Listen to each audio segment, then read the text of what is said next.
তার কাছে নমিনি চাইছি, নমিনির সাথে রিলেশনশিপ কি সে বলতে পারে না। আমি বুঝছি হয়তো তার বান্ধবী হবে, হ্যাঁ, কারণ একটা মেয়েকে সে নমিনি দিচ্ছে, হ্যাঁ আমি বললাম রিলেশনশিপ জানেন না, তো আচ্ছা কাজিন লিখে দেন, হ্যাঁ।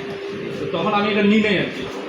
কারণ হচ্ছে নমিনির ইয়াটা আসে, কাজটা আছে যখন গ্রাহক মারা যায়, তখন কিন্তু অনেক ভোগান্তির শিকার হতে হয় তার টাকাটা উঠে। এই জন্য আমরা নমিনির ব্যাপারে একটু সিরিয়াস থাকবো। আমরা অবশ্যই আমাদের রক্তের সম্পর্কের কাউকে, মানে যাকে সত্যিকার হচ্ছে আমি টাকাটা, আমার মৃত্যুর পর টাকাটা আমি নমিনেশন করতে চাচ্ছি, সে যাতে পায় ওই ধরনের একজনকে নমিনি দিব।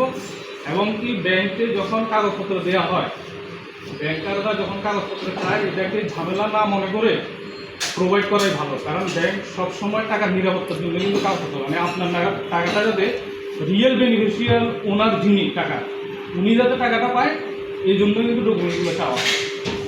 তো এই জিনিসটা আপনারা খেয়াল রাখবেন।